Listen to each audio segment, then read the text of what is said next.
लड़ गया राजा दूसरे मर्द से। अब तो नैना लड़ गया राजा दूसरे मर्द से। दूसरे मर्द से हो दूसरे मर्द से। अब तो नैना लड़ गया राजा दूसरे मर्द से। सोने की थाली में भोजन बनवली रामा। सोने की थाली में भोजन बनवली रामा। भोजन नाही देवया बबुलवा गिरधम से। भोजन न देवया बबुलवा गिरधम से।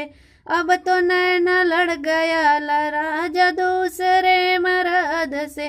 दूसरे मर्द से हो दूसरे मर्द से। अब तो नैना लड़ गया राजा दूसरे मर्द से। अब तो